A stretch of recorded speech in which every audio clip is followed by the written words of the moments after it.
Start. Okay, fine. So discussing mixed meshing today with shells and surfaces.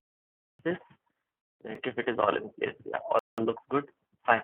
So other way around, there could be certain entities or bodies in the entire assembly which need solid mesh, and we cannot mesh it with elements.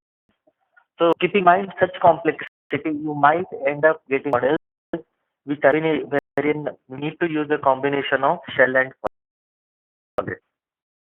Example in front of you or the image in front of you is of should signify I am highlighting. If this particular brown body, it is a bit difficult to mesh with shells. If we do it, maybe we might face problem in creative boards. Of course, create boards with shell elements also. But if we are interested in a few more localized things are happening, then we must be able to see the thickness. It looks quite high even by visualizing compared to the other lines which is present here. Uh, and this is tell us that yeah, we need over here and solid elements over here. So to take into consideration these things, we might need a combination. However, when we do these things, we need to keep one basic thing in mind. As we discussed, all these solid elements, that is the tetragon elements in SolidWorks, have only 3 degrees of freedom. That's Y and Z. Again, the other set of elements, six or the shell elements or beam elements specifically, have 6 degrees of freedom. So the challenge remains, how do we talk to each other? That is, how will 3 degrees be converted to 6 or around 6 to 3 or are neglected? In these combinations, we are neglecting the rotational degree of freedom. Idea would be good if we could take into consideration the movements and somehow calculate. Yes, we create localized bonded contacts, it appears it is all good. But in fact, we are actually neglecting certain rotational degrees of freedom or rotational displacements or forces that might be present in shell elements and we are transferring into solid elements. So in such cases, we need in mind either by restraining it or the entire dynamics of the system itself is such that it permits such a neglect, it permits therefore even without a rotational degree of freedom, and yet the solution is there. So such can be there, it is fine to do it. Second of shells, I believe I discussed this concept yesterday quite clearly. We have the option of selecting whether it should be a mid surface, top surface, bottom surface, depending location. You get a preview so that you align it properly. You have a visualization of that. And the second part, as I mentioned yesterday, the shell normal. We ensure that all the shells are aligned in a particular direction. To mesh failure diagnostics, of course, might face some, and this is an interesting tool, almost similar to what you might find while you mesh. But uh, the, the way tool works, or whenever you see a failure, you might, if you ask for diagnostics or advisor, you might get this particular feature on the right side, this particular tree, and we can utilize this tree to refine the mesh. The way it is popping up the face or the geometry or the edge which is fair to mesh. We can select that face and I mesh it with a finer thing. If you remember yesterday we discussed the options of compatible and incompatible mesh. So we move to incompatible mesh and do it. So all these tweaks can be done to mesh and go ahead with it. Finally, result. Model that I'll be discussing today is this one, which is a mesh model. Uh, this model is quite the original model which is given in the case study is quite a big model. Frankly, end up doing it in an offline session. We'll spend at least 1 to 1.5 hours setting up this study and solving it, etc. The concept can be explained using this simple impeller also. Let's go into that.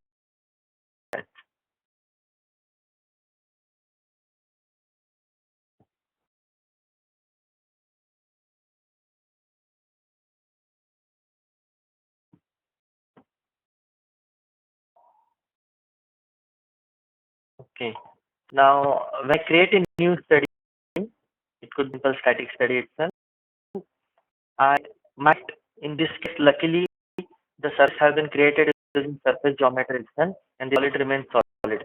So, not required to do any other which we were required to do yesterday in terms of creating of shell elements. So, all them, thing that we might want to do is give the thicknesses for these shell elements. So, whatever the value appropriately it can be given. Second, solids, again, material has to be given, same for solids and cells. So, this is a basic thing that happens. Just defining the contact set.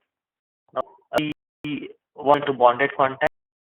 We can select the edges and the surface to which it is going to connect. So, we these edges are around it and create this bonded contact. Complicated, that is what it is. If I here, I the way it has been already created. As you can see, all the edges are selected and the face of the impeller is selected. That's it. Now, there are arguments on this glue bonded contact. Sometimes we say that it detects automatically, which is in fact true, but it also has a huge amount of limitations. A case wherein there is a curvaceous geometry and many things are happening in three-dimensional things, it may not be able to detect the connection, especially if it is between a shell and a solid or in a solid. So be careful. Getting your own local contact is the best because they're the most accurate and you have control on it. Global is nothing wrong. We do have a chart both in the knowledge base as well as in the online help, which tells the case of local contact failing or where all it is expected to work. Take into consideration and use it. However, I would suggest to use contact and delete the global contact. This is what I suggest most of the time. Now, things this fixed at this center, maybe it is fitted on a shaft. We are not worried about what is happening in the shaft. We just fix it. And second, in terms of force, the blades have been subjected to certain amount of force of 0.9 Newton. We'll not go into the exact details on why, what it is about, but in the setup, this is what it is. We give the requirement and we might be following it. That's it. So solid and shell, the could look like this. However, to show you, maybe I'll try to open the other model also, which is come bigger. Okay, let me check. Yes,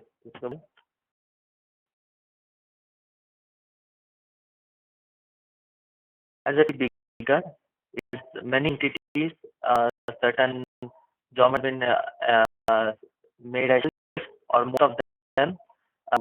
The faces, you can see the solid end faces which bolted or completely thicker. They're treated as solid elements. Combination. So the logic is only that. Now, the bolts are present over here, which are holding the entire setup or the setup that is connecting to the world for the pressure vessel. So, those are present foundation bolts. Next, contact sets. Again, wherever two surfaces or a combination of surface and solid is coming into contact, we are seeing we are bonded contact, local contact. So, yeah. But frankly, of no much significance. In this case, we are holding the body somewhere, applying internal pressure to the geometry, which is just solve it. So, what it is about mixed meshing or specific in a combination of shell and solid. Questions, I'll get a minute break so that I'll take any questions. Not, I'll move on to the next chapter.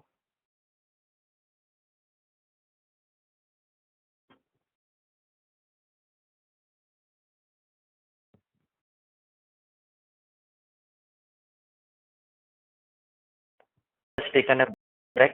If needs. start.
Okay, move on.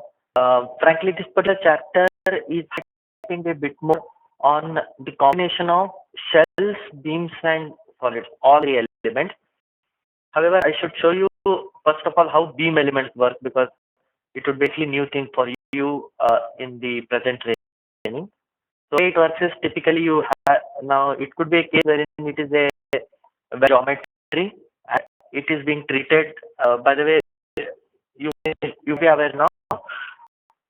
Metal parts will be automatically treated as shunts or such elements in similar.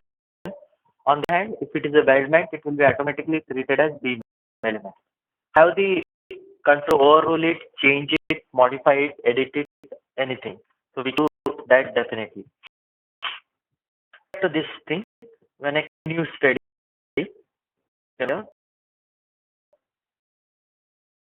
that or the all the weldments have been already treated as beam elements. It does that. We need not do anything. Uh, Second, more important thing. Okay, first for beam element, we think called as properties. Okay, and beam directions as well. Now we have that. Now if this case, now if you see observe this beam, it is comparatively short in length, and the soldier may be confused to understand on which is the longer direction or axial direction of the beam. So controls are here to tell software on which particular direction is the axis of the beam, longest direction of the beam. To do that, we visualize it and change it. Second, to change the way the connections are present. So typically it means that it could be a case of a element that is 6 degrees of freedom, in more wherein rotational degree of freedom will be neglected to other options here. Second, this option came where 3 years back. It was not present initially in our beam element, wherein we can also specify the torsional properties of the beam. So in the past we used to neglect the torsional rigidity, and now on we have this option that based on the geometry it has calculated certain values. Or if you are aware, they can manually input all these values over here.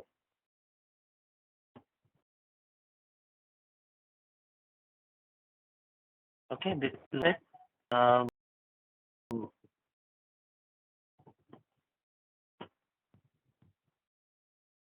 Second one, see this option when you right mouse button click on the beam element, you have something called as define beam neutral axis. Okay, this one to permit you define the axis which that beam is going to work. So you can this one. Okay, let me use the small one of the smaller one. Right click, define neutral axis. You can say the beam is in this direction. No, you are not. You would like to play with it just to visualize. Let me see what the software does. So beam is something fun in that direction. So you might imagine cases wherein it is almost a square geometry and you want to represent it as a beam element and want to specify the direction appropriately. That is option correctly. Second, over here is joints. We can play a lot with joints. By default, software has calculated these joints over here. You can see when it does it. If you want, mm, we roles in terms of there are few joints which you think you want to merge, instead of having a joint over here and a connection over here, I can single joint combine both these things. So maybe just right mouse button, click on one of those, and it is showing you which are the members which are getting connected at that particular joint. So get rid of it or add a few more members to it and or read it. So we can play with the number of joints that are present. We can reduce it. We can use it. Um, we might now typically the software does it well. Nothing wrong. We can continue as it is. If we want to play with it, we can do it in that way. Second, if you have observed, of course, you can see this relaxation shear centers also for all the beams that can visualize how it is present or be located when the meshing happens. Okay. If you observe this, treat as joint for clearance. So here we have something equal to zero touching, that is zero value, less value. And size this value. Let me try doing some weird things. You'll see the effect is created somewhere here.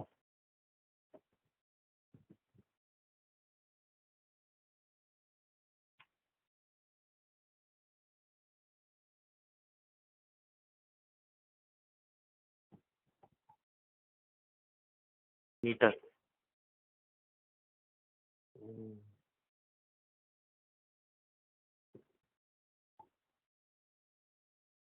You can there's a joint over here, and it has created one more joint which is presenting the end of the beam. So changing the values over here, and we can play with.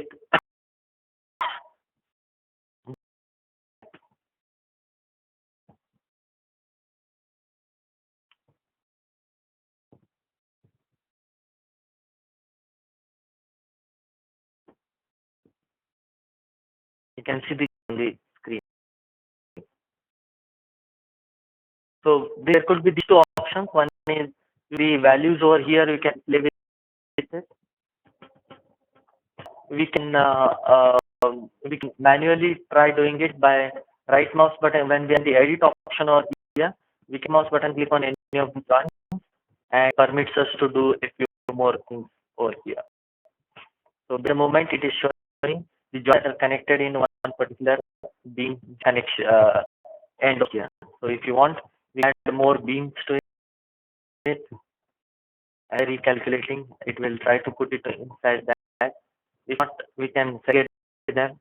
Such operations can be done, uh,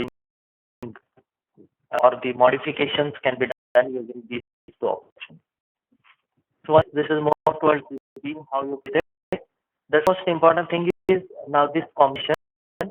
Uh, Again, just to right, you mention, and it is a fact that a combination of uh, say beams and cells, that is, if it is a huge sheet metal body and it is a huge number of stiffeners all around the surface, then the option by which we can or the software can automatically treat those stiffeners appropriately. So all those are connected at the right places, and we can uh, we, we not rather create local bonded contact. So that's of the logic. Second, if it is a combination, then why not create it appropriately, and what done in this particular study. So if I go over here, so of solids, there are a huge set of solids, but to highlight where and how they are, you can see this.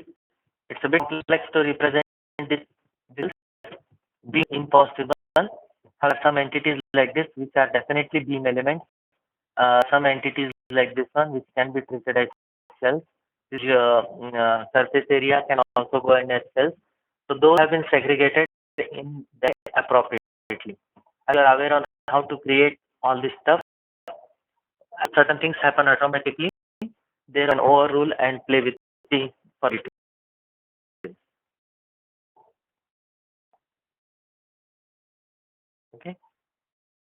thing that is now is the connection. So what we are doing is we are creating those local bonded contacts. With those examples, you can see here, it is in the edge and the face. Two surfaces. I'll try to show something with beams if it is here. Okay, you can see beams have been selected. These two cross members which are here, these are beams are selected. The surface as being bonded over here. So this of work that we do user, frankly, yeah, it appears to be a bit time consuming. How L elements are there or beam elements are there in this geometry, definitely solution times will be very less, and uh, it does it very well.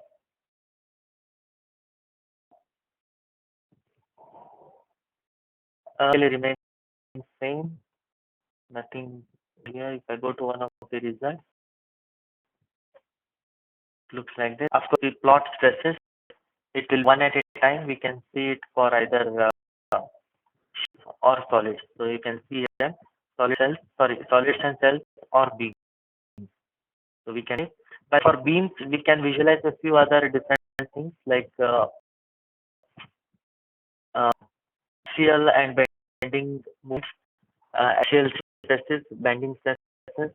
So all can be visualized separately.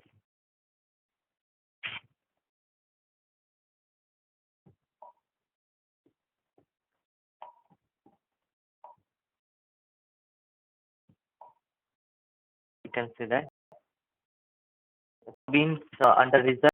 If I take this particular plot, you have the option of plotting the bending moment diagrams and shear force diagrams.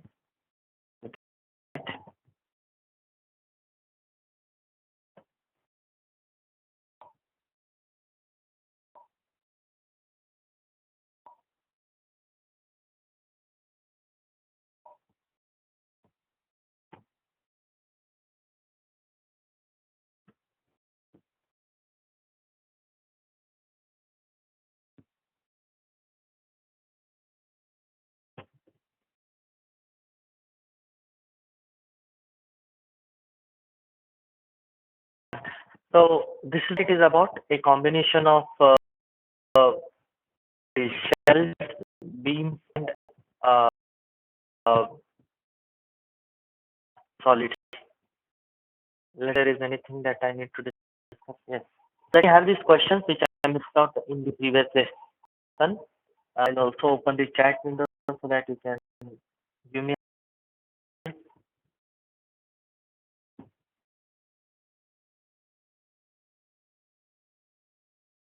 Okay. Okay. Questions is that how will we be measure the solid and shell together? To understand this question, I assume think about wherein it is like a stiffener two element. They both are meshed independently and contacts can be used to connect them. And then how to manually work on the beam and connection. So instead, in the edit joint option, you can mouse button click on the joint. It will list out the different joints that are present in that particular joint. So one that then you can either add a new beam element into that joint or you can remove a certain beam element from that particular entity. That's it. So that's it works. Okay. This question, what will be the answer for the first question? After that contact and successful in a complex assembly, you attempt to solve analysis. The result displays the following error. We believe this is one of the most common errors that you will see when you're doing such a combination of shells, beams, and solids. So we will have need a lot of inspection in the model to find why it is happening and how we can overcome it.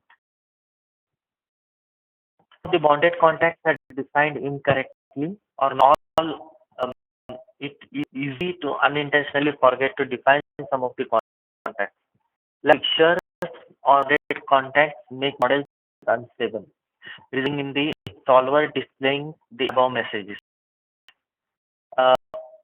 yesterday I also showed you a section by which we can visualize the places where we have created the contact and so internally how the contacts are working.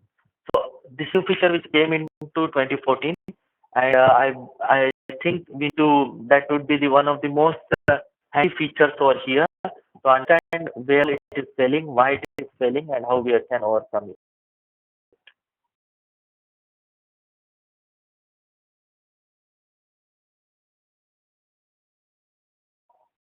Okay, one answer that I got is there could be clearance between the assembly. That is true.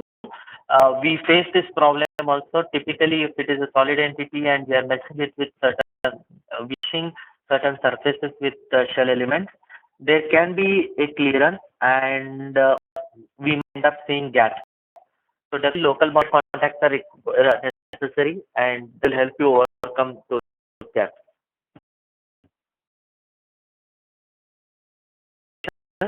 Uh, a bond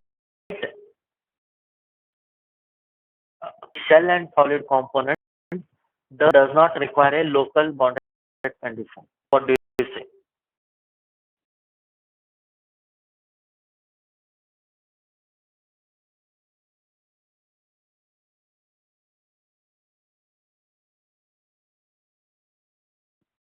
Good, we say does require. So as you saw, one of them has 6 degrees of freedom, other one has 3 degrees of freedom, and the only way we get connected them is through contact. So we do need it. Second thing, we not be required in a combination of shell and beam elements. There, it is rather software has capabilities to detect it appropriately and connect. So we can get in that.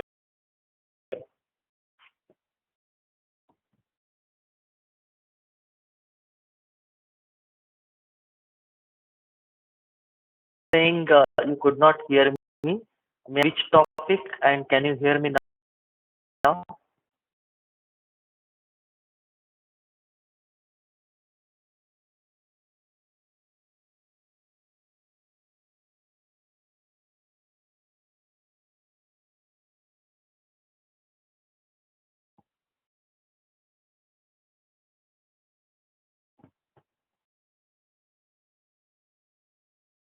So maybe a localized problem. You can I'm getting inputs that most of are able to hear it clearly.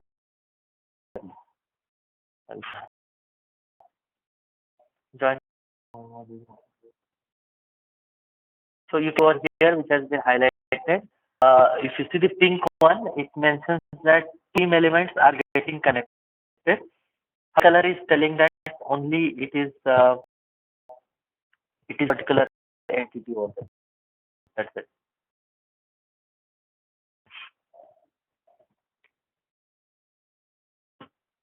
This is again a new feature which came in one of the recent research sessions. In the past, when to connect a beam element to a or a solid element, we used to connect it at just a point. So see, if it was the connection, the beam element was connected only at the point. But now, remember, we are actually imprinting the entire structure or the cross section of the beam element appropriately, and is going to connect the element to the solid or element. Kind of imprint of the cross section of the beam element.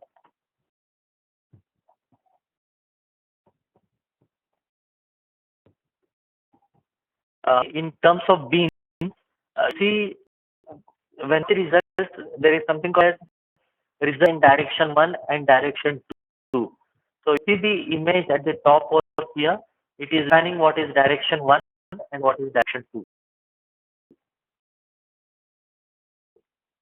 So the light is taken as the direction 1. The first section, the longest length in the question taken as the direction 1 and the other will be the direction 2.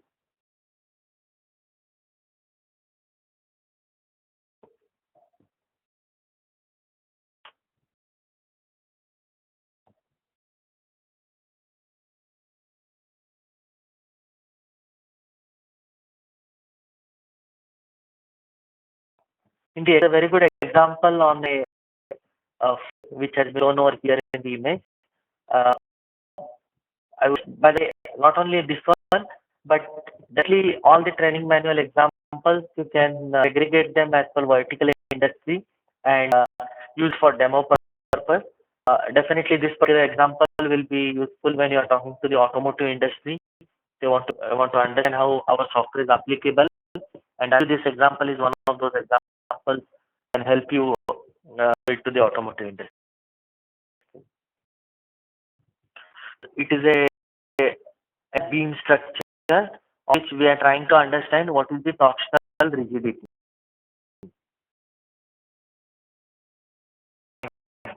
So we have covered as of now is more towards mixed meshing, that is shells, beams, and solids, and how and why need it, where all it is needed. So the next topic, that is design study. Uh, I'd like to take a 2 minutes break. Let's any questions. Please give a call to anything. Do that.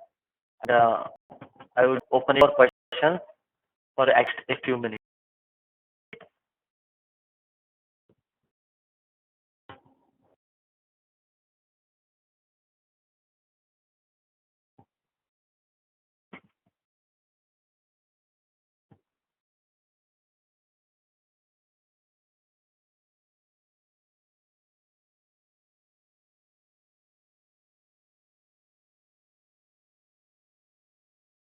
I hope you questions.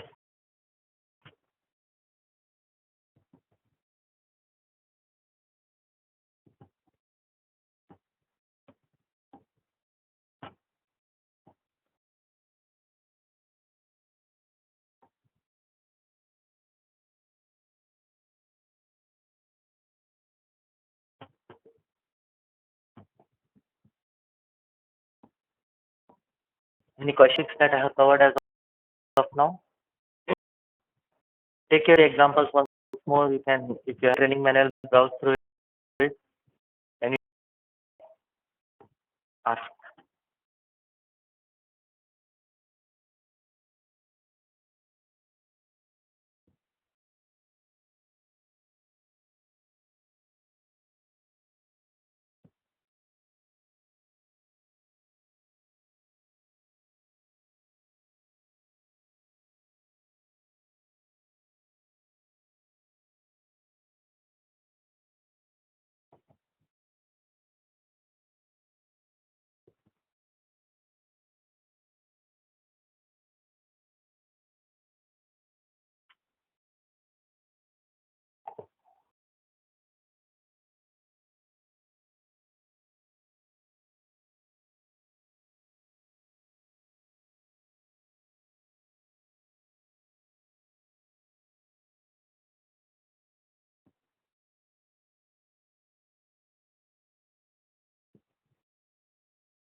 Okay, don't see any flow of questions. Uh, then I not move ahead. Okay, back to this next chapter, which is land studies. Okay, uh, if you, this is more of a software option, nothing technique to be understood over here or theory on this aspect. But this, you have any geometry, typical any kind of analysis on geometry. It could be whatever learned as of now we are done it. So analysis can conclude. Then you right mouse button click over here. You can see something called as create new design study. Now remember that unfortunately, or for whatever reasons, the way it has been designed, option of design study, what we are discussing now, is present in SolidWorks Premium or just the selection module. However, customization option, which has been already selected here, is available and visible only for simulation professional customers and above. Second, in DT14 trail, I observed it this morning that they have already given the of new materials over there. The way which we can okay, Rahul, better show that option if you don't know it. When the material, we option here, click here to access more materials using SolidWorks materials portal. Option is again available only for simulation professional customers above who are on subscription. So these two things, when using the training manual, frankly, similar such confusions are present for a few other topics like what I studied for composite, which is present in when we create shell elements, we get that option, and we might end up your understanding that it should be there, but in fact, it is more of a simulation premium option. And similarly for this one, if early the other confusion will also be of fatigue analysis. Certain studies over here, we directly can right mouse fatigue and do fatigue studies, but you can see this one, define fatigue set plot. This is can be kind of seen in SolidWorks Premium modules also. That it is not the case, it is available only in professional module. So some variations which are not completely aligned with the training manual, however, be aware of them before you train. And as I told you, certain solutions have been maintained on our website. They have been told where you download these files. Go to those particular solutions. You will see what is training notice. If I go to solutions over here, will something like this. It is training notice, which lists down a few problems which are present in the training manual or might be required to be taken care while you teach it. So you can actually use it before you execute a training or facing any problems in understanding this particular training. Here I okay, come back to this model. So as I mentioned, you do it, you solve it. So in case, as I told you, optimization is not the one. Ergo simulation professionally, we will learn how to do optimization and what are the different steps, etc. So it be that certain parameters are already defined and directly use it over here. We can also create our own parameters. So we can do that. We can go to add parameters. We get a certain value or the dimension detail from the content directly, and that can be that to create a new here you can see here at the moment it is already taken. We can name to that, and that particular thing can be utilized in the analysis over here. So if I one of the ready studies over here, if I do variable view, you can see here what the parameters, that is arm thickness, wherein it is moving within a range, that is 1.5 millimeters to 8 millimeters with a size of 0.5 millimeters. So where is going to iterate bit range at 0.5 millimeter instances. So on defining the details over there, you can see here, you can it has automatically create these instances, that is 1.5, 2, 2.5, 3, 3.5, all these instances, and it will iterate for these values and find out the results for us, and can also define which results are relevant for us over here. Notion as was such, even though it is constrained, it is going to constrain it. It is just going to meter it, and yes, if we have given other options, then it will just pop up error or a warning over there saying that yes, this particular quantity has crossed the limit specified. Other, this is what it is. We just select this, we solve it and we get the result for different iterations. A design scenario, we want to just iterate, we know what we want to iterate, we can just give different variable values and tell the software to iterate for us in that particular range. And they'll get to know what results. So instead of doing all these things manually, we're going to do it automatically. That's it. Whatever results look good, we can let that particular quantity. It will be updated on the front end or here. That model can be utilized for that. Any design study?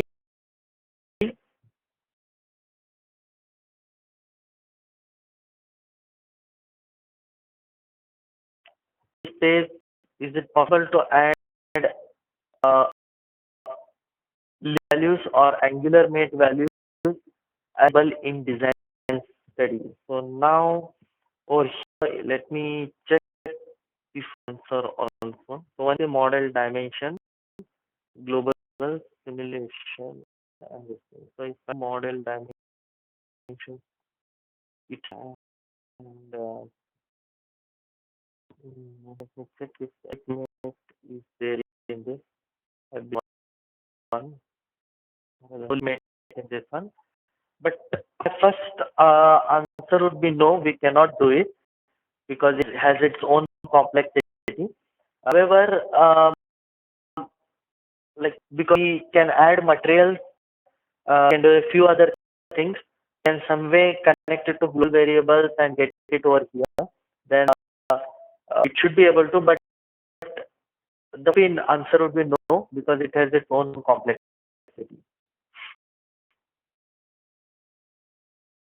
Okay, there is one more question which is saying what is the use of goal? Frank has no relevance over here in design study. If he wanted to do optimization, then goal has a significance.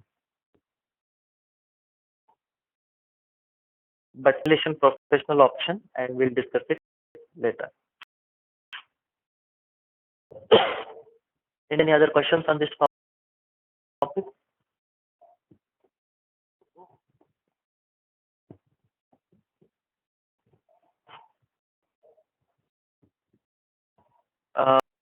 Almost 1 hour also now. Now I'm taking a break. Let's take for 5 to 10 minutes. However, as I said, this chat is open. Feel free to ask. After I'm back, I'll start answering the question. And with 5 minutes, so let's take a 5 minutes break.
as is your question,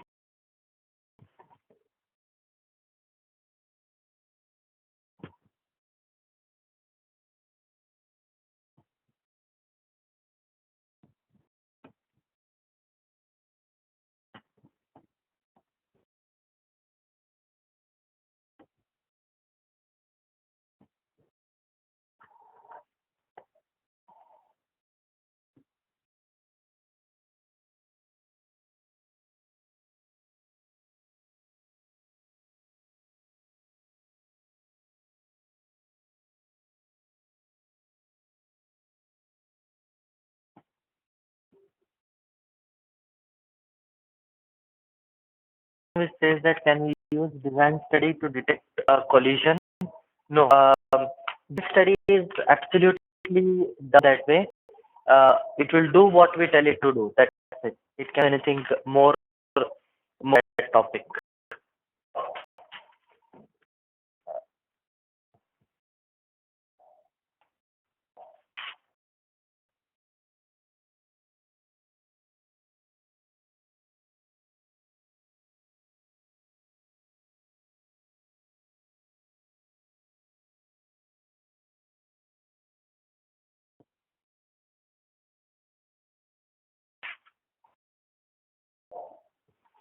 One, the next that I'm going to cover, unfortunately, there is no slide on this topic. This is actually from lesson number 10 of Training Manual 2014.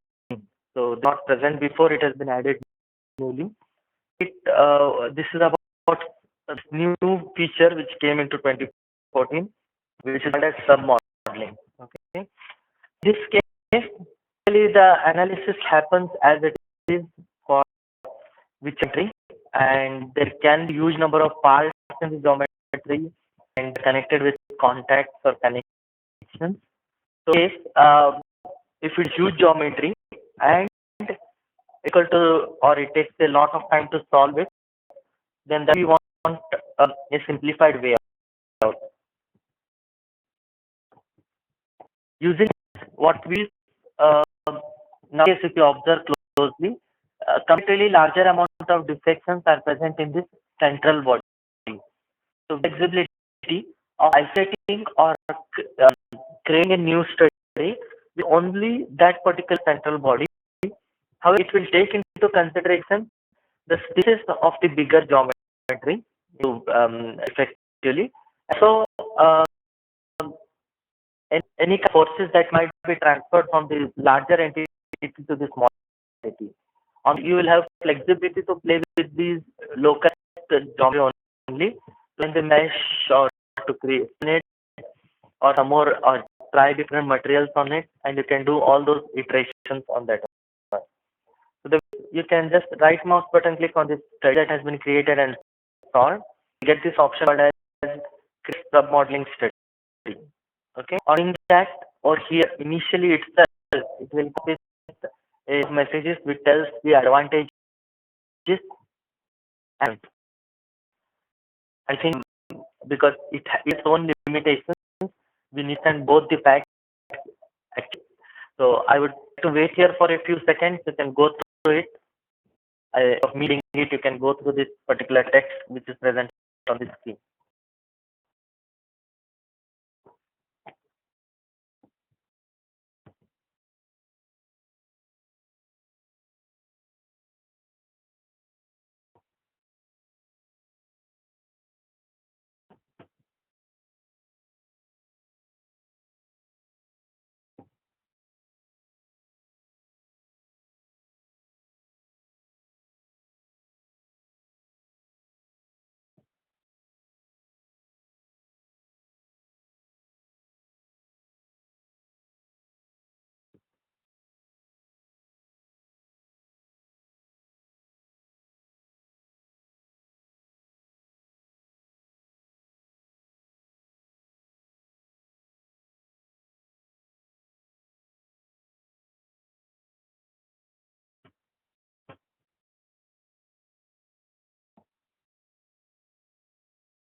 few important things. Number one, the giant body should have more than one entities, or else it will not make sense. So if it is less of a meaning, it should be an assembly or a multi-body part.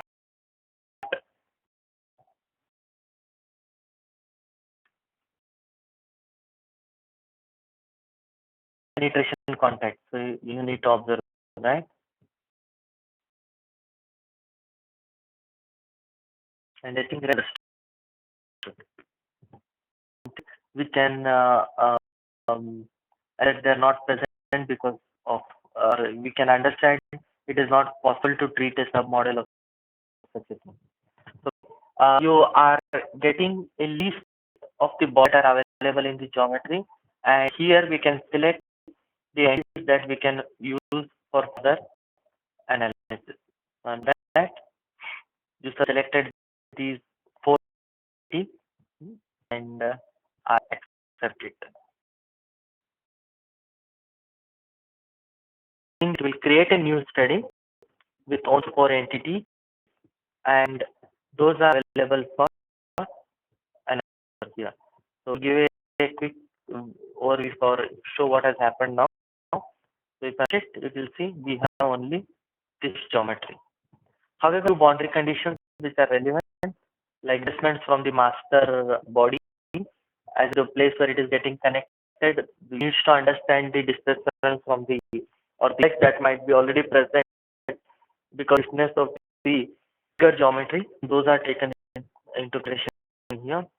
Forces what are available, those slide and taken into consideration. So one are the things which have come for this localized geometry. However, now I have the flexibility of changing the force, I change the quality of the mesh, and I have some slots here, change dimensions. This particular shell needs 3 elements, we can do that. So all visualized things can be done for this only localized entity. We can read the iterations, come to a model which looks good, finally go back to the original model and solve it. So the approach handling huge geometry on submodeling. Input that you cannot hear my voice clearly. Is it true for everyone? Can you all properly? Okay,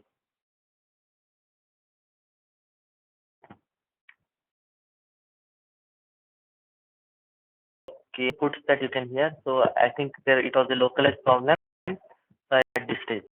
So go ahead. Can any okay? By the way, any questions on submodeling aspect?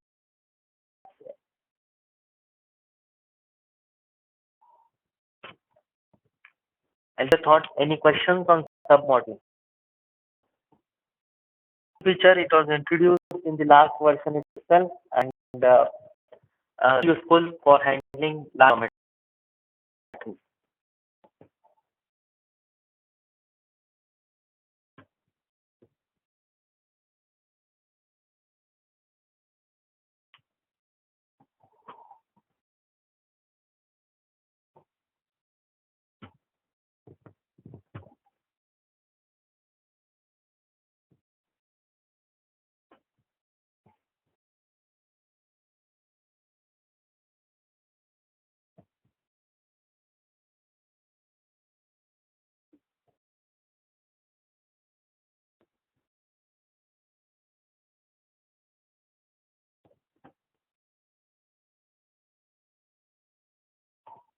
Any flow of questions?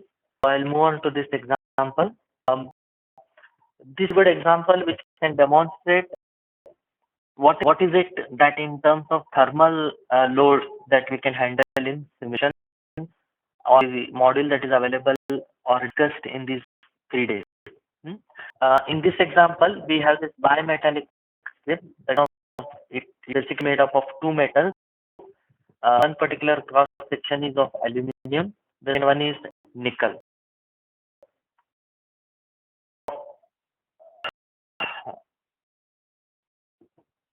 Nothing but important things here we are using inertia relief, pressure dependent metal property is would be required if the temperature is varying over a period of time.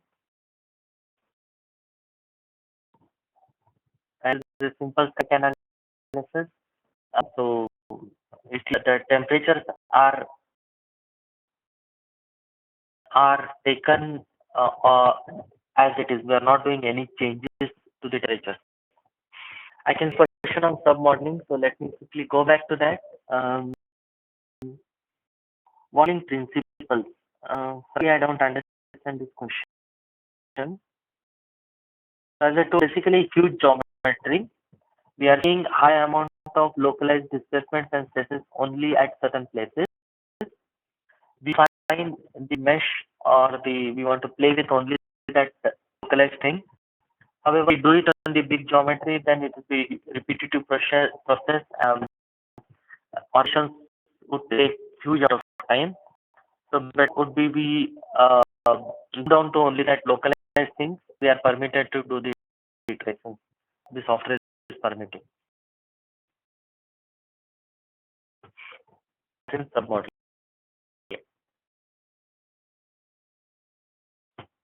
In aspect and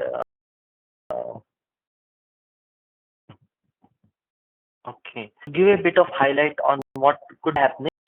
I told you one of the material over here is aluminum, the second nickel. Water expansion happens in geometry because of the temperature change that is into effect, that is related to change in temperature. Now, for a certain unit change of temperature, based on the coefficient of expansion that is present in the part, that is how much the part is going to expand or compress for a change in temperature, software is going to calculate the displacement change.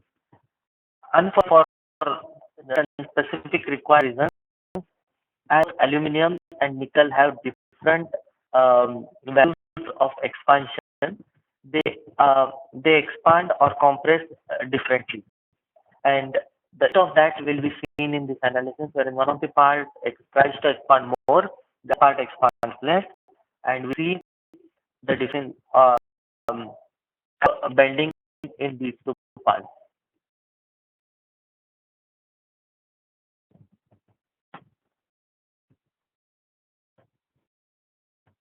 Let's to show you this setup. So one is aluminum and the coefficient of expansion, which is very important over here, is 2.3 E minus 5. Second nickel and its expansion is this one, compared than aluminum. So these are properties that have been assigned here. Each one is been given. Bond remains as it is. And temperature, at the moment both the bodies are selected and we give the temperature of 280 degrees Celsius. So let global temperature, but due to that, try to understand or remember, this is one of the common mistakes that we do. Say apply temperature on a certain body, most of the time end up adding it on the surface. We are adding the surfaces, which is incorrect.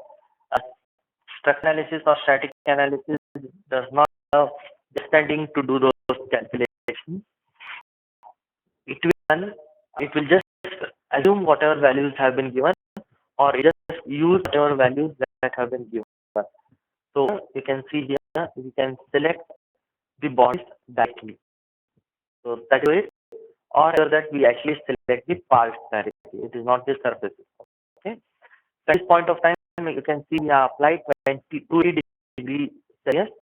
Let me see global properties. So here 25 degrees Celsius. So the part is going to be heated from 25 degrees Celsius to 85 degrees Celsius. And this temperature change based on the coefficient of expansion, the part will expand or collapse, and we are going to understand how much that is going to happen. And part of it, because these two bodies have different expansion coefficient, they will expand in the uniform way. First of all, this is a standard view. Let me check the displacement plot. You can see what is happening.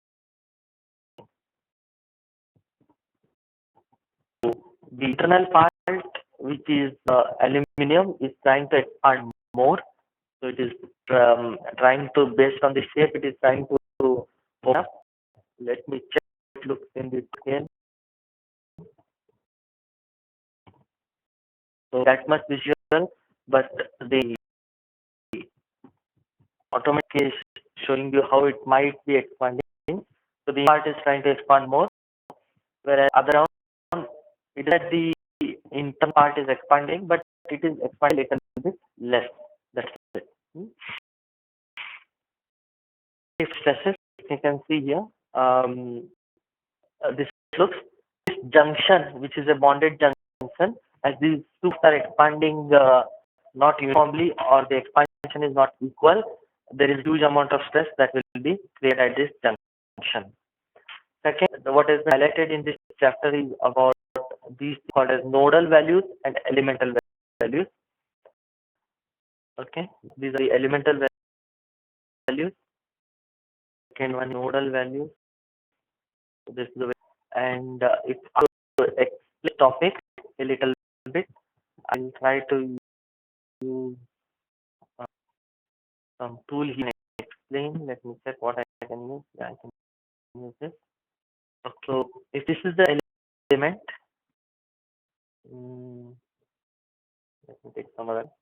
Okay, this is the element. We have a particular which is at the center of this element, and taken from uh, the nodal values. So as we understood yesterday, really the calculations happen at the node. Or to be far more specific, we have something called as Gaussian points at which the calculation happens. Now, if I to highlight a little bit more on the Gaussian points, I need an element which I'll try to draw. Excuse my drawing. I am trying to do it with a mouse and a mule which I'm using here. So these points which I'm drawing, these are the Gaussian points. So nodes over here. This line, nodes are the ends, and to be more specific, the calculations happen at this Gaussian point. And on, you can see when I'm selecting the elemental or the node. First of all, I'll go into elemental. When I select the elemental option, the results that are shown are at the center of the element. This is the elemental result. And if it is a nodal value, then I can show you something like this.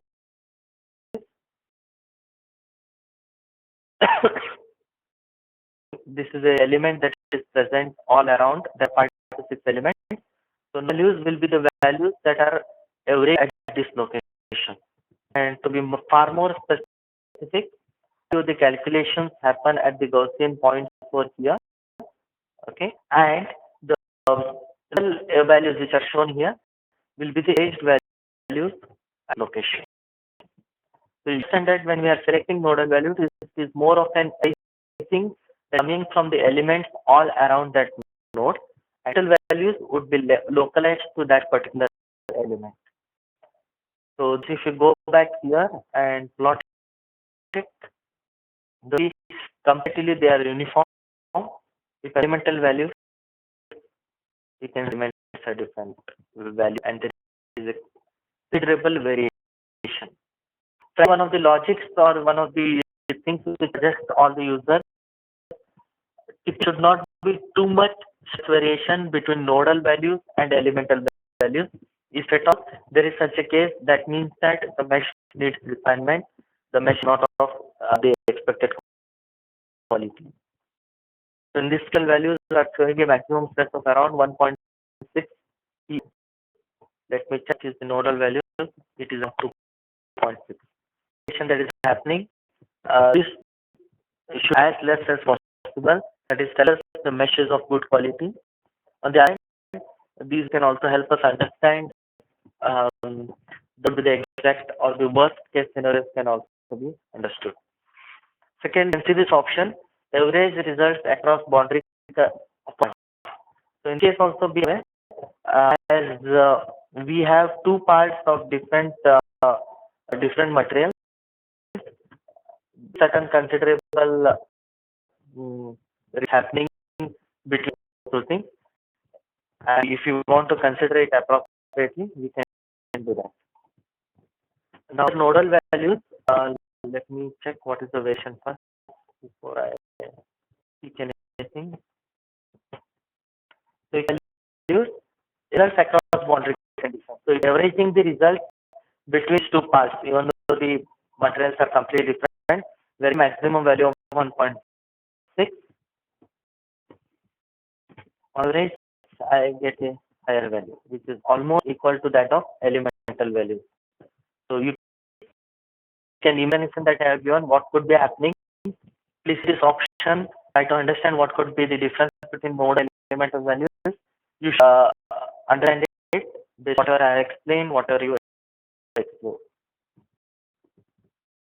Fantastic. What it is about thermal analysis that we can do in solid simulation or the basic model solid simulation.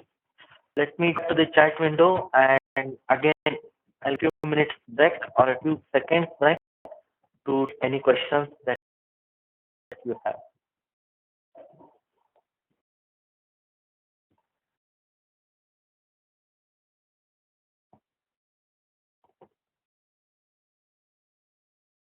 There is analyzing plastic materials like ABS, which analysis in static or nonlinear will give feasible results.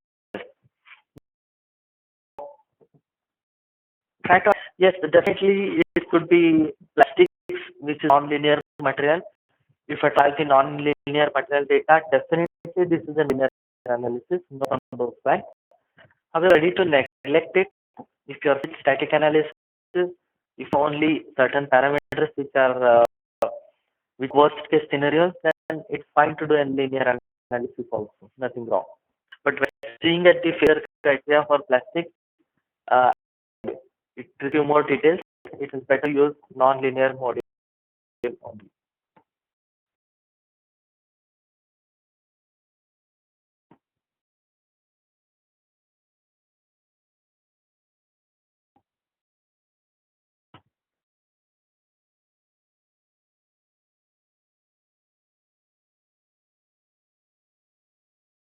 Is how to apply simulation on those materials with hardening process. Need check for degrees of hardening required. At least I know when we do the simulation premium training or the to be more specific non-linear training, we have hardening parameters that will be discussed, control it, etc. So that we'll discuss it at that time, maybe out of scope of this training, and we are attending one of the simulation premium trainings that are happening very soon.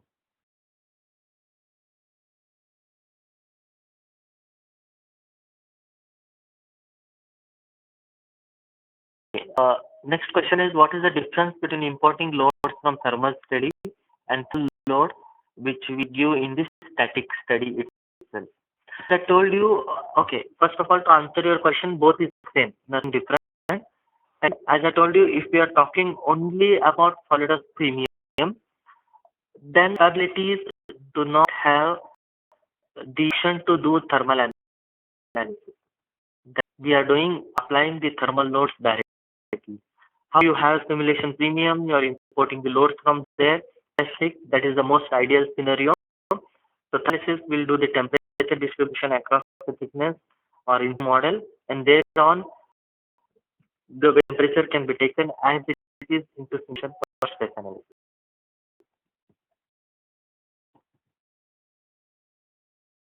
Next, what are singular stresses? I thought we discussed this on the way in detail.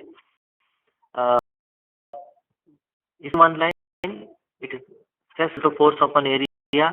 Any location wherein this area is becoming zero, the stress will shoot up and there can be huge values. Infinity. Next one, importing load from thermal study. The thermoplastics, which stress need to take for failure or yield? Good question. Thermostats, okay, thermostat plastics, which stress need to be taken for failure? Actually, need to give a thought on this topic. That I'll I need to think on this topic. To you, Nishant. How can set single stresses? Example stresses so that such as 10,000 megapascal. Again, this topic was discussed on the first day in detail. You missed on it, then when I send the recording, please go through it, or you can definitely have a discussion sometime later.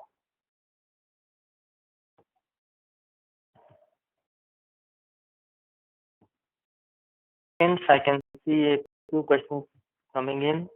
Please feel free to use ask questions.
Okay, after flow of questions, let's move to the next chapter.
Okay, move on. The next thing, which is on adaptive machine. I remember getting some questions on the first day itself on adaptive machine.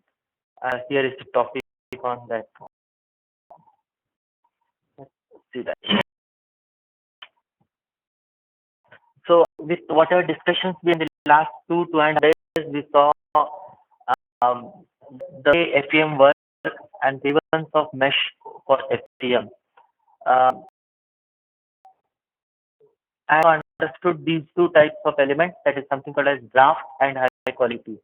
So when we required accurate results, as I mentioned, we are moving from draft to high quality, improving the number of elements manually.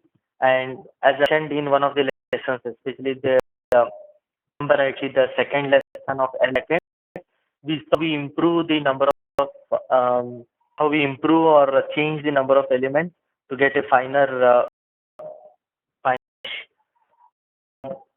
the part of things topic would be I have to show it today. There would be something called as meshing errors or numerical errors that creep in. We can find it from the results. I'll show where we understand the kind of errors that present in the element. But one basic thing which I just mentioned a few minutes back, we can see the elemental results and we can see the nodals. If all there is any difference in these two, that is telling us that we need to improve the mesh quality. So okay, our goal is to refine on the mesh quality, the mesh conversions using any one of these methods. That's for now. Now, what is in a few minutes, what we are discussing in the next slide is use these two techniques, how we can improve the mesh quality and better mesh. First it is called as H adaptive and the second is P adaptive.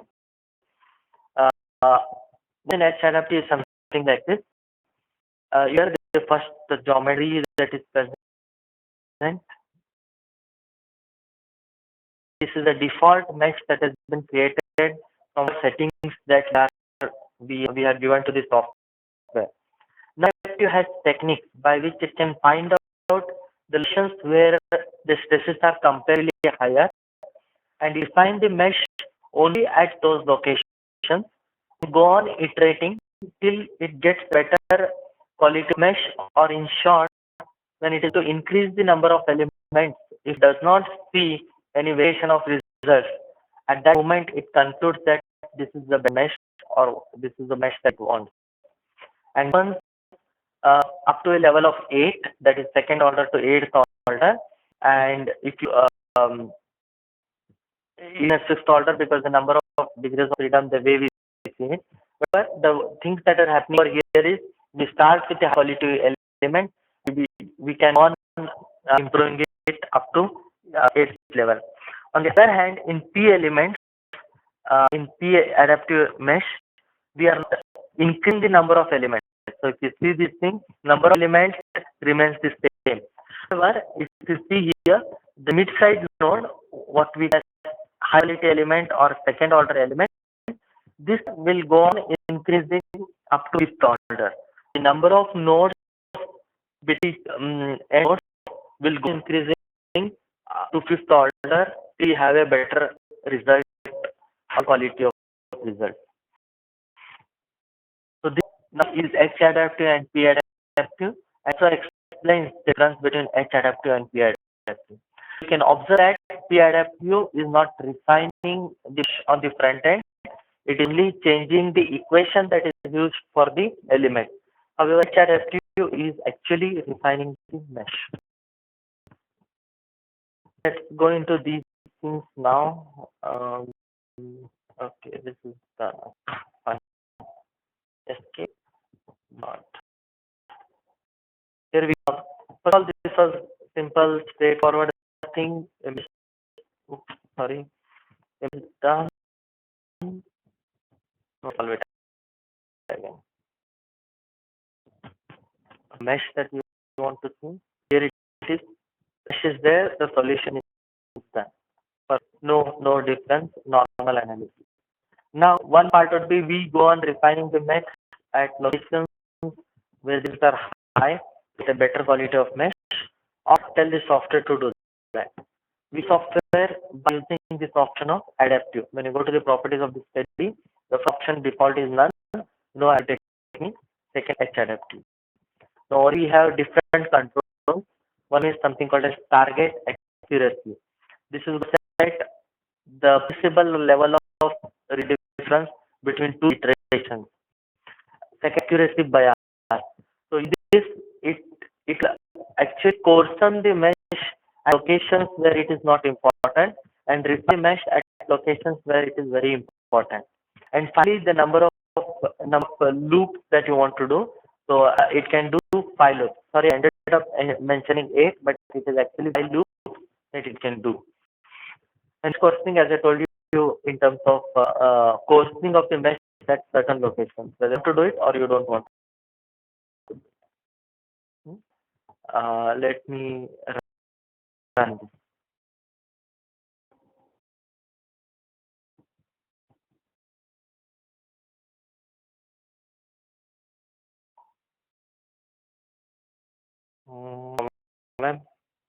I need to restart folder. Let me check. These some questions also.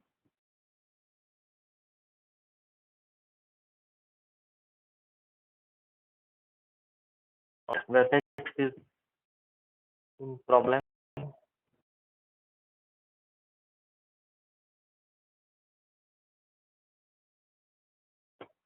it a few seconds. I think it is doing something. If it does not come, then I need to kill follower. Let me check.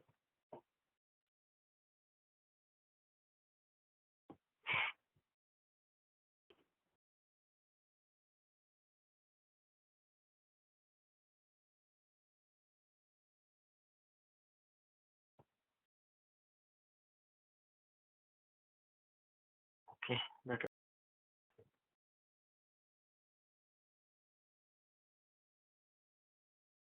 Okay, give better accuracy in results, accelerative or p-adaptive. Against comparison, both have their own strengths and weaknesses. P-I cannot be implemented in many examples like frequency or analysis. Migration, um, typically, if there are parts or small geometries, the adaptive techniques make sense. However, the complexity increases, it is difficult to do. And if at all there is any singularity in the entire setup, the best these adaptive techniques will actually diverge than converge. So if there is again the second lesson, we are refining the mesh, the stresses are increasing. So obviously the software will not be able to converge the results from such cases. So such thumb rule that which is better or which is worse, you can appropriately.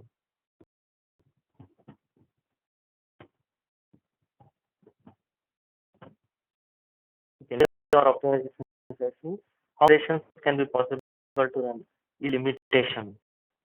I faced this question before also, and as far as my knowledge goes, there is no such limitation. But if it is a decision study, the number of iterations is decided software. And if a design study, then we are creating the iterations. I heard of any specific limitation, but I think it practically or logically, ideally there should be some limitation. But what is the exact value or what is the upper limit of those limitations?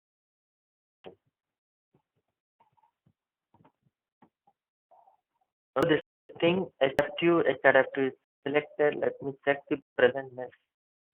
Okay, it is not. Let me mesh, reset it, or let it be a course mesh, and let me solve this.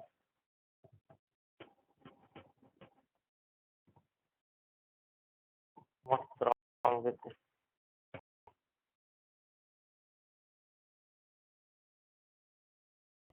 And for point of time, whenever I'm doing this, it is going or it is hanging. Let me try. I'll skip it at this point. Okay. So HRF is HRF automatically applied to local mesh based on setting? No, it is happening automatically. We need to select the option from the property. So let's study. Better to do that. We update it. Let me check if everything is made here. Control C, Control S. So to answer your question, once you go to this of the study, we need to activate it from here. We need to take this adaptive technique. We need to test software whether it needs to correlation or not. At this time, if I see the mesh, I'm not showing the mesh. Let me create the mesh. You can see this is the. Okay, let me move the chat window. It looks something like this. This is the mesh. Now let me tell the software to solve it.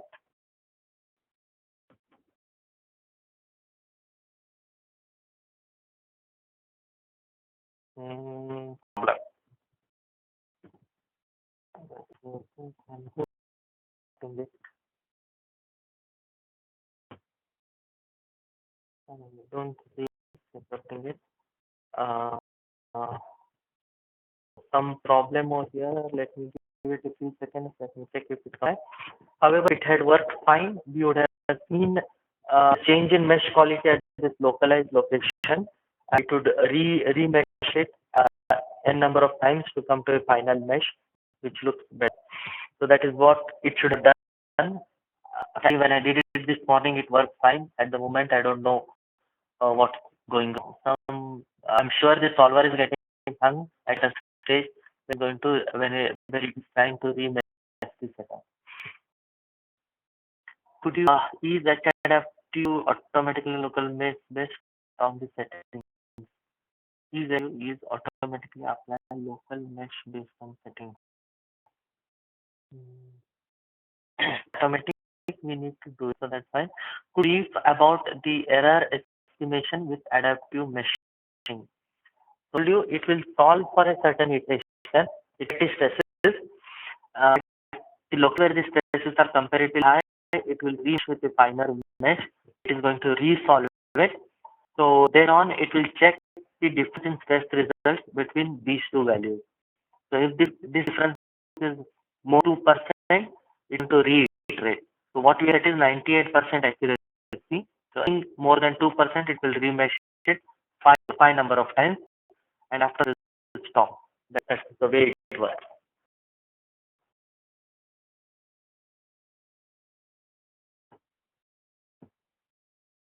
Okay. Why we getting node error always? How to overcome this error? I and this. Where are you getting this node error? I don't know. Oh, again, I don't know.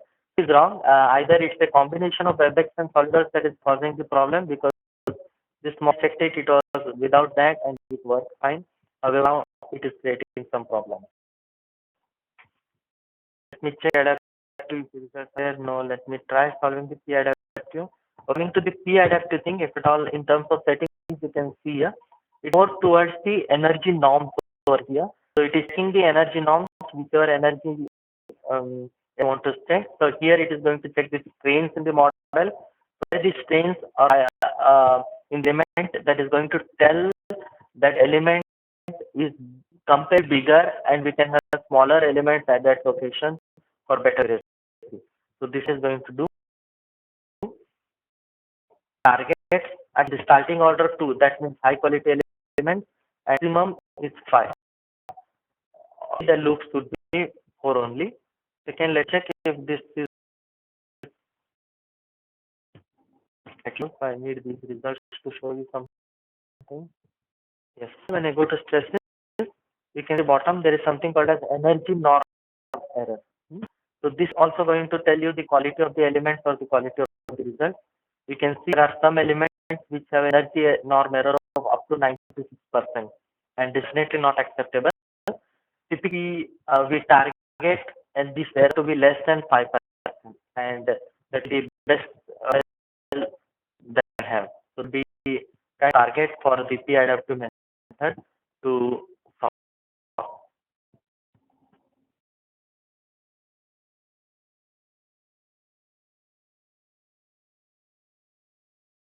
something is adaptive techniques on my machine, and it is spelling for P adaptive. Fine, I'll not leave it. I'll leave it at this stage. But in terms of understanding, is there any question on P adaptive and H adaptive techniques? If not, in chapters I'll be discussing now. I am going slowly into them.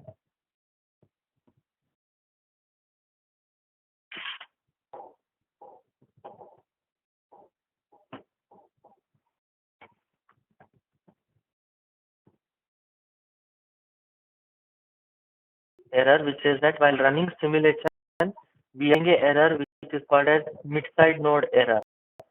Now, this is a different error, not related to what we are discussing now. Welcome to last lesson. Please ask this question again. I think I should have an image over there by which I can discuss those points.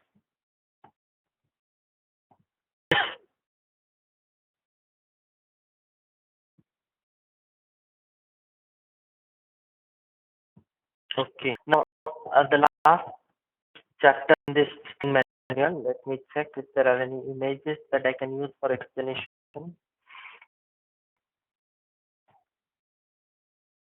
These images, the right side over here. The deflection goes on increasing. When the deflection is increasing, direction changes. Direction is changing. So in linear static analysis, what we have done as of now, we are considering any load directional changes. So deflection is higher, is assumed to be in the vertical direction only. This is the case. Okay. Amount, whenever a huge amount of deflection happens, stiffness of geometry changes. The stiffness changes. And this change is different and can lead to a different value of displacement and stresses with comparatively higher amount of deflected bodies. And actually, this is an absolutely non-linear phenomenon. However, has permitted to have it actually in terms of, or what is this is called as geometric non-linearity. One non-linearity is in the that came into picture. So frankly, context that we did again was a non-linearity. First kind of non-linearity. Second one is this large displacement, and this one is more materiality. The this is crossing the yield limit and those aspects. So that third thing until um, that different thing to discuss. So I will over there. Now, if I go further over here, you see this. When you solve it with small displacement or linear static analysis, you will result something like this. If we, and we end up, we assume that this is all okay.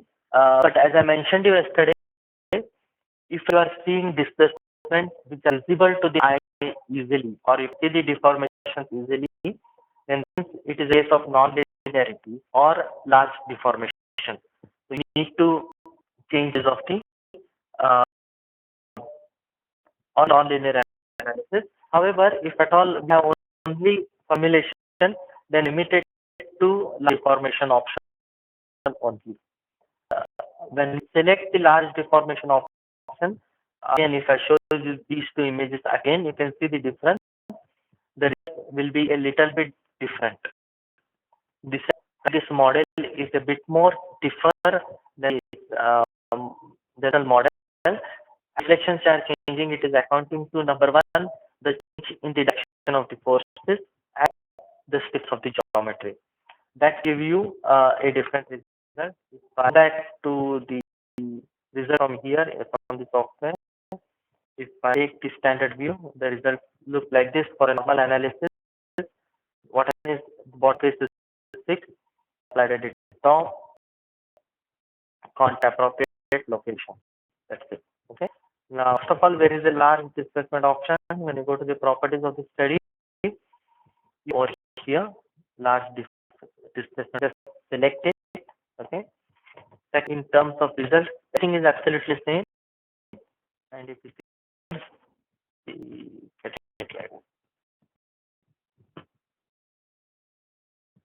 non-linear analysis, the action time will be little bit more than for a static analysis. So why not? I think I can take these questions. So see the first question, what would be your answer? Solid simulation suits computations are dash are not limited to small displacement analysis only.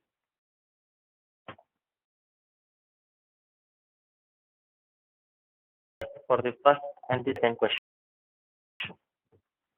First one is, so you understood it, why it is so. What is the second one?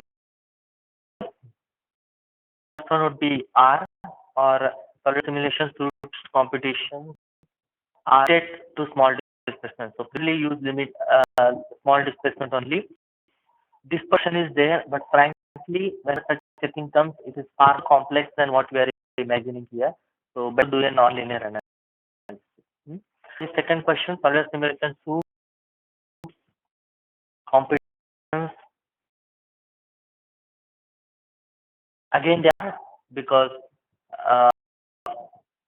there are a few R naughts, but the answer is R only. Is very simple. We do not analyze anything about yield limit in solid simulation. Premium in the nonlinear model, we can do it.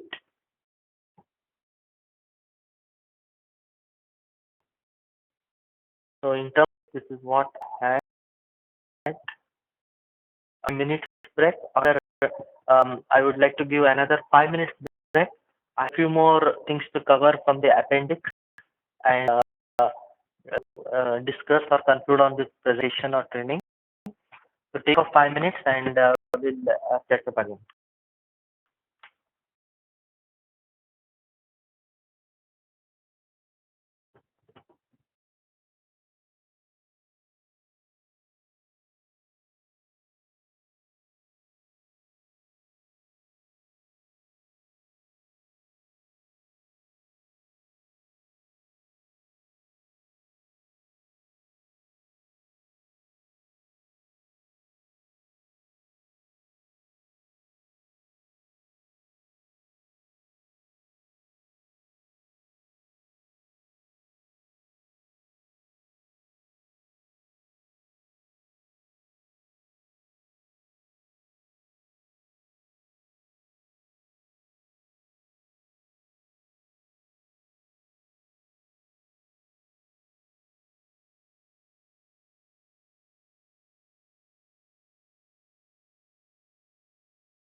Um, so one question is, sir, is simulation limited to small only?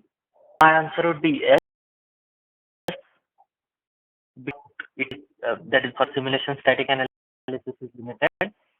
We do have this option of large displacement with certain things, but we don't know what it is handling. We don't have any control on that fact. And secondly, this makes sense more into non-linear analysis. So if you're saying any cases where such a thing is there, but move the customer to non-linear analysis. So it is well suited or is designed for static analysis only or small displacement analysis. Okay. Any questions that you have?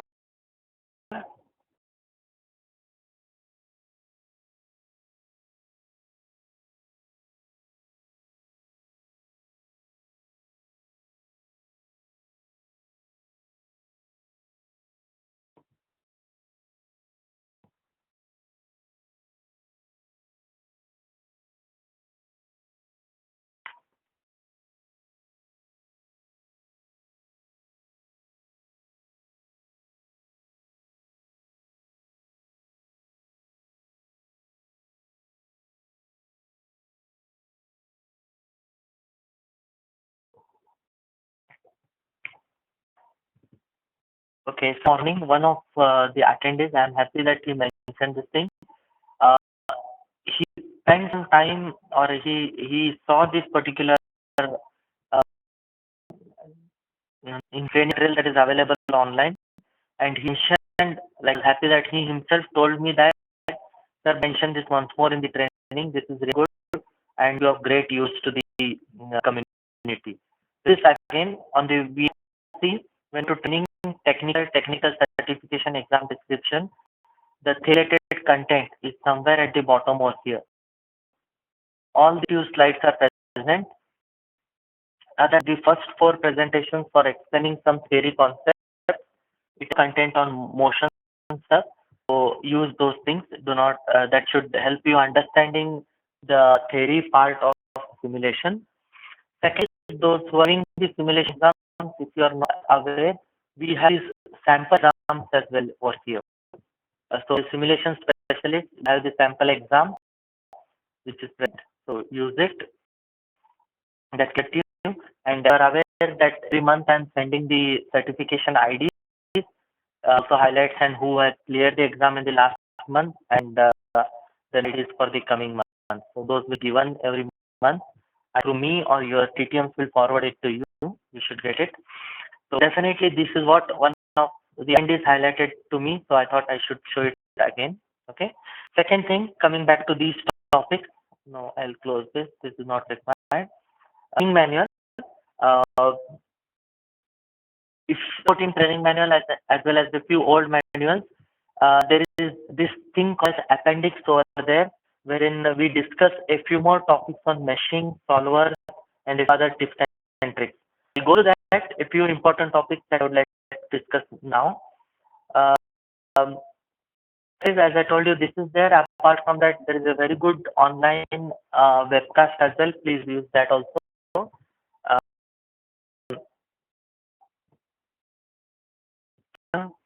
First and foremost, as I mentioned you, idealization of the model or deterring the model. So when you get a model from the customer or at all you are doing any analysis, ensure that you do enough de-featuring, get rid of any features which are not necessary for the analysis. It is good to have a clean model. Um, However, ensure that we are not compromising on the stiffness of the geometry.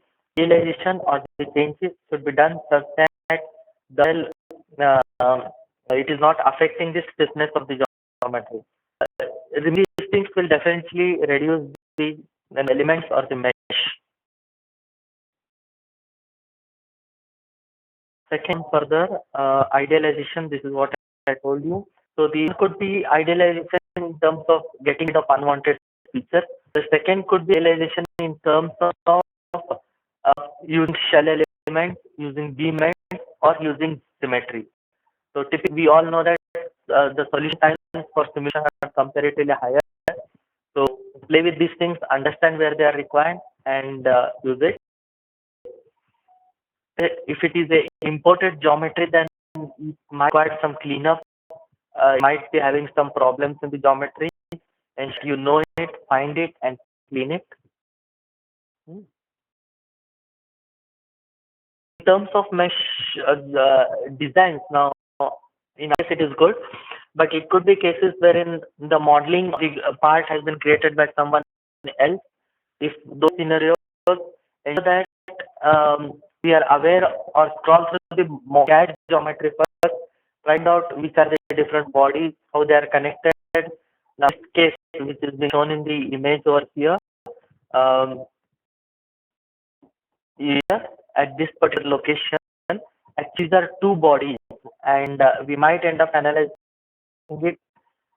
In fact, actually both the bodies have the same material. These are actually part of the same body. Then get rid of such small things and better it a single entity that can focus on the unnecessary contact elements that will be created, and you will get a better, faster analysis there.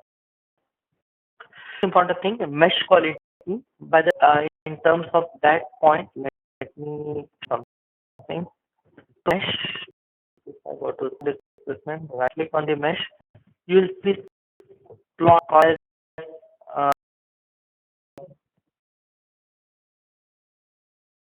over here this different of aspect ratio and Jacobian. Even can help you plot because the mesh. So for aspect ratio, you can see here it is 3.5, which looks good. The other could be Jacobian. Okay. Yesterday there was a question on what exactly is Jacobian. We'll see that as well. You can see the Jacobian is comparatively higher on the surface geometry somewhere over here with 1.75. Okay. So that second, what are these things? Aspect ratio. So here, if it is a simple plane thing, it is the larger radius to the radius. That's it. Other one, there are different ways of thinking at aspect ratio. It could be the longest length in the element to the smallest perpendicular length element. Now, all the way around, it could be simple as longest length to the smallest length in the element. But when perpendicular, it could be case of if a tetrahedron, we measure, if you see it in terms of radius, it could be height of one of the nodes. Null is dropped from that node to the perpendicular surface at the bottom. That is going to be the height. Bad element shapes you can see over here. The one appears to be a better one, and this looks good. This doesn't tell that it is bad, but the ratio of the highest length to the small length, it is comparatively worse.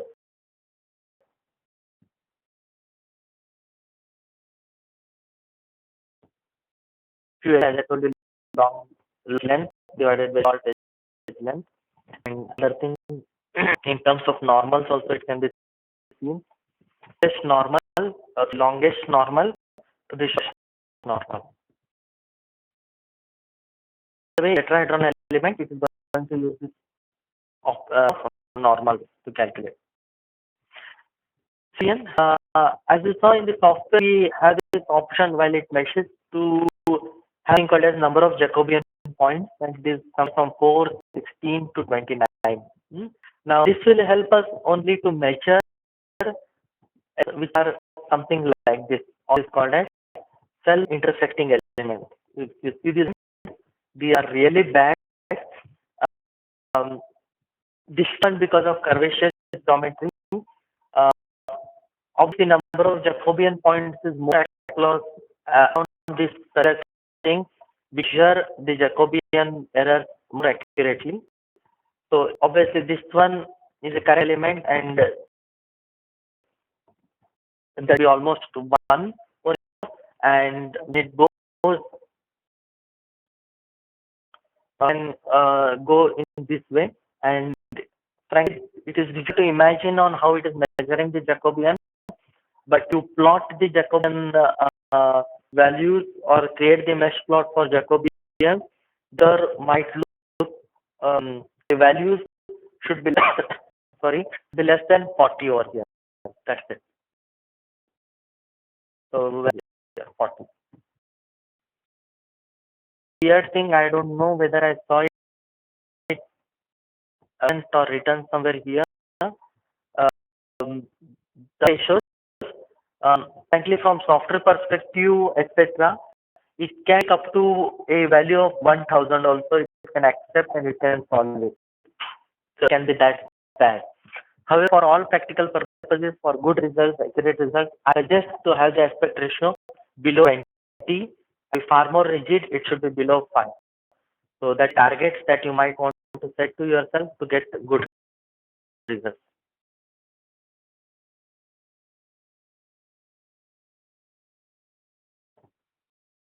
Now I think I can cover this aspect also. In the creation, the standard measure, you can see at the bottom there is something called as automatic transition. This standard measure, especially if there are any geometries which are as shown in the screen now, this automatic transition will automatically have a better quality mesh or a refined mesh at this location, and that is good. That to I would understand or the mesh automatically at those locations. If we have selected it and it's a huge geometry with lot of select, it might end up creating a lot of elements, and not only that, the mesh might fail. So be cautious. You need to select it appropriately. Definitely a good option.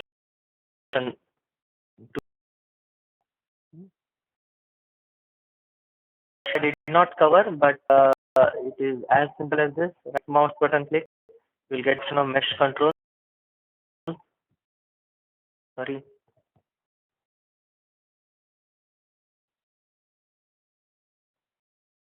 We can actually select the locations where you want to refine the mesh. Then, oops, gone. Sorry. What is wrong with this combination of WebEx and SolidWorks? It is not going well, I think. Yeah.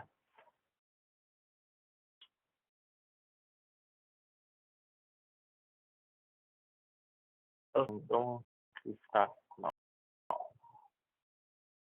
This and uh,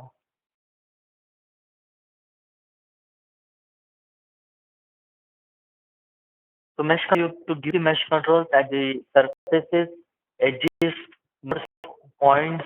It could be even at the component level. You can select certain components and tell that only those components need a refinement. That can be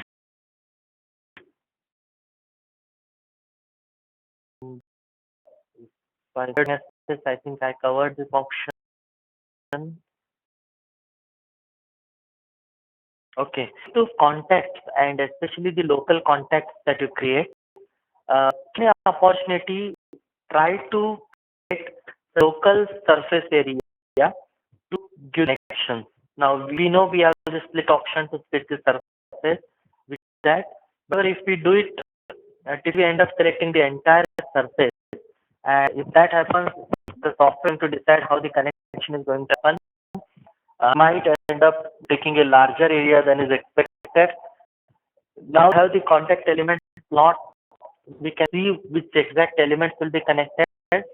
Given a choice, I would suggest create split line for the surface and connect it in that way. Secondly, showing there could be cases like the small surfaces where it's difficult to mesh or liver surfaces. So take care of that.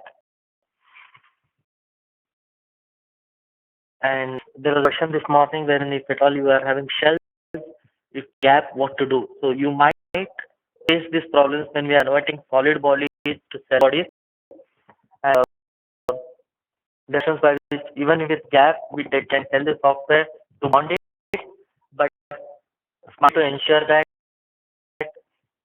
we create surfaces such that they are some or the other closer to each other or they are connected to each other.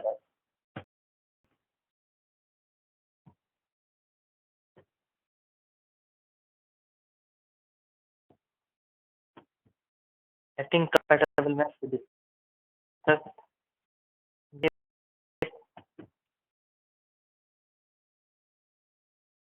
Solutions for the solvers, what we can do. Okay. So choosing a solver, yesterday there were a few questions, and uh, there are any explanations and details for it, but it could be one of the simplest, straightforward thing. So any problems with more than 100,000 degrees of freedom, it would be able to use the FFE plus solver.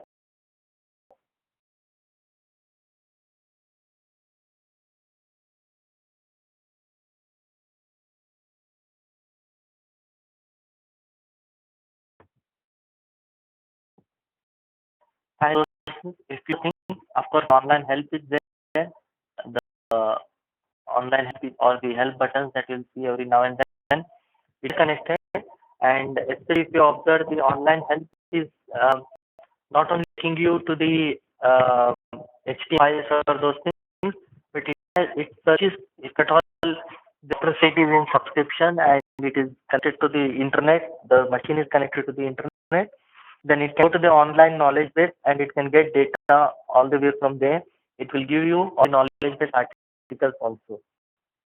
I also have this research option which can help you search in the online database. The MacWeb thing is no more useful because now we have direct connectivity to materiality. You can use through that.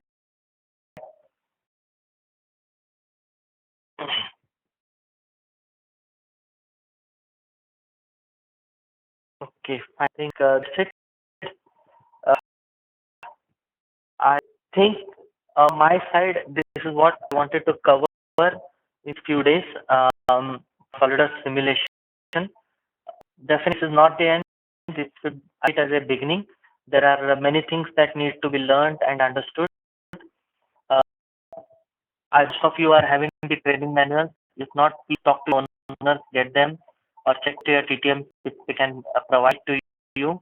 That before you go to the simulation professional training or the simulation premium trainings that are happening very soon, you are well versed with all the topics that have been discussed in the last 3 days.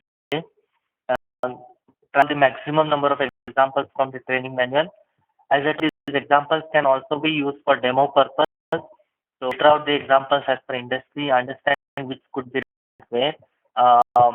Any questions? Definitely, I'm open. You all have my email addresses. You can contact me with any doubts on any of these topics. If you want me, I'm always open that also through the chat windows, or I can call you. Secondly, certifications, very important. Now, I have definitely segregated them in what is easier to concentrate. So if I simulation, you can see here there are these many different kinds of certifications, constant simulation, and dynamics, nonlinear, etc. So what testing or what we are preparing is, before we come to the simulation professional training, you should list simulation specialist certified. Then that you do that, and this will help you to give a foundation for flow testing. Um, Definitely, this was one of our ventures into an online mode of training. It was an interesting experience, and I believe it was successful. However, I would like to take input from you, feedback from you on how we can improve it, and what would you like to see more from this I would say technology. I will try to implement in the next training. This year, this was the beginning. I want to cover all topics, that is linear, dynamic, professional, that is simulation professional, flow simulation, and plastics in course of time for the products. I mean online. All these trainings will be recorded and available online. Feel free to keep in touch with me. The registered attendees for this training will definitely get the if I want to revisit it. Of your colleagues who has missed this training and wants to find it, please share it with him also so that he can go through it. And from my end, thanks a lot for attending. Hopefully it was useful. I'll keep the window open for questions. If anyone, let me know. If someone wants to talk to me, let me, I can unmute you. We can speak. If nothing, then we can close. very much. Let me see the question. While running, we are getting the error without how to get to the page. I think what he was asking how to get to this page. So this is for you. It will come from here, solidus.com.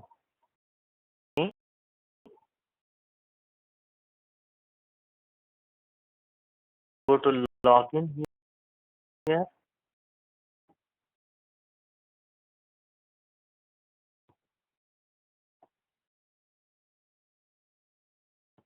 Something called as VAR Resource Center. So if any of you don't have this login, please talk to your owners, talk to your managers, get this login for yourself.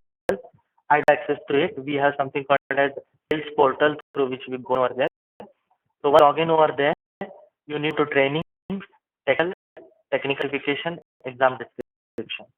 So has this sale related material, and bottommost point you will get all this presentation. You can download and use it. They are highlighted on this material. You can also see the recordings, or else let me check if that slide is present here. So these are materials that too when you go to the VRC. Recordings of the trainings, I'll be sharing it very soon. Keep it, if not, ping me. I will and consolidate, check how I'm going to do it, and you will all get it. It will be online again. You can you need to register and use it. It will be very soon. Okay, sir, we need to know the best way or logic to select a solver, or what is the safest way to get accuracy. So if I keep on talking, it could be around 2 to 3 hours to talk only on this solver. Number one, if you of blind things which you can do, use the option. Let the software decide which solver to use. So now I have one more solver also, which is called problem direct spark. So that small algorithm which is present in the automatic option can decide which thought to go, when to go, and which is relevant in a particular analysis. So let this decide it. Technically, in terms of accuracy, because direct sparse is doing direct inverse of the matrix, it is accurate, far more accurate than the other two FFT solver. So that is what we might want to try. But if the model is huge, it will need a lot of RAM. As I said a few minutes back, any model above 100,000 degrees of freedom, we might use FFT solver. So to control do this. Second, not relevant over here, but in non-linearities, sometimes if all the model is not converging, some things are there, you might play with the different solvers.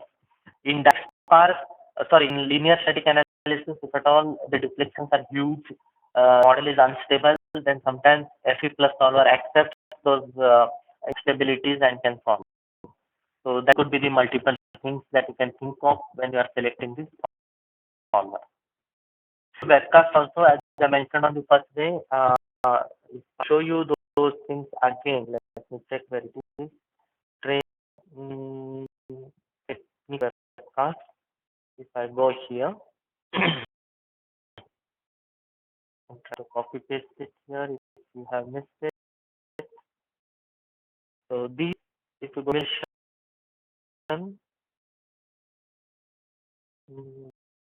go, here it is. Can copy paste this link.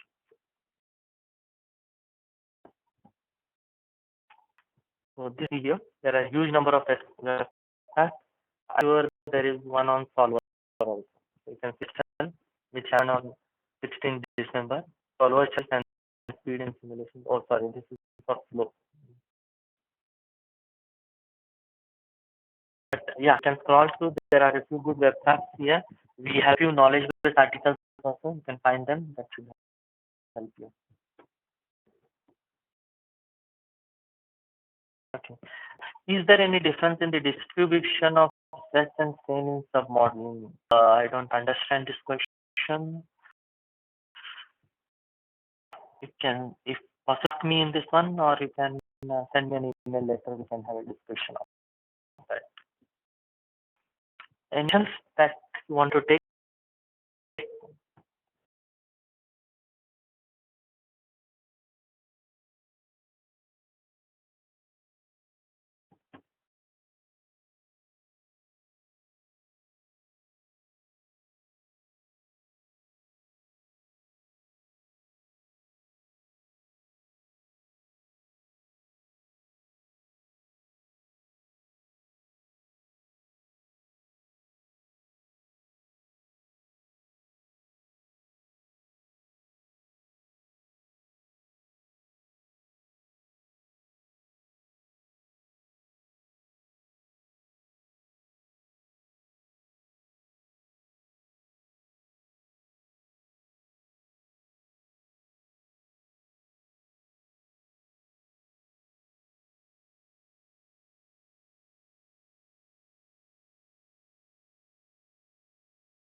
Sorry, and I spoke a few things. So I was talking on the question of the advantage of adaptive mesh refinement depend upon the application and domain size.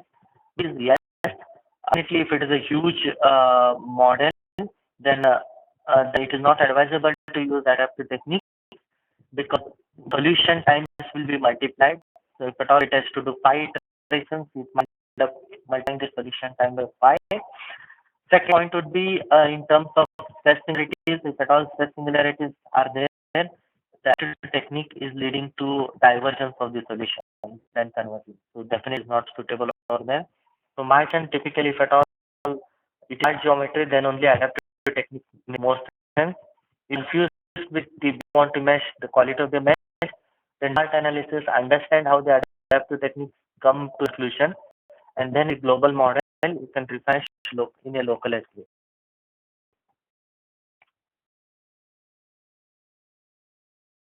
How many days does it require for to have this webinar on the portal?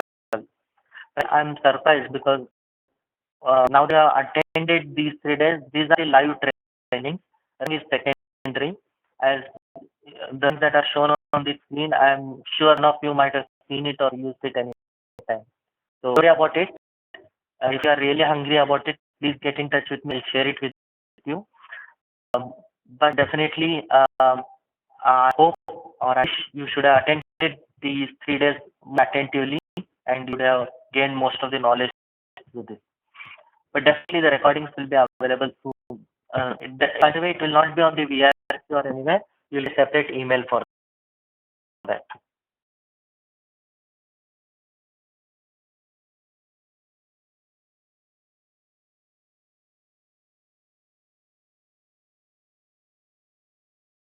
Next question, simulation. We are getting error mid error. This could be a localized thing. I think this is related to the definitely the quality of the mesh. Uh, may not be related to this training, but what I can suggest is use a quality mesh or other way around a finer mesh. That would be the only two different things. I think if you search in the knowledge base, you get enough answers for this question. If not helping, please drop me an email. How I can help you. Any more questions? I'll give you more seconds. If no further input, then I'll stop this session. Automatic transition and adaptivity. I think I explained a few seconds back the difference between automatic transition and adaptivity. Automatic transition is only at the meshing level, the meshing algorithm is doing it. Adaptivity is at the solver level. Solver is telling I need refinement and it will refine at certain location.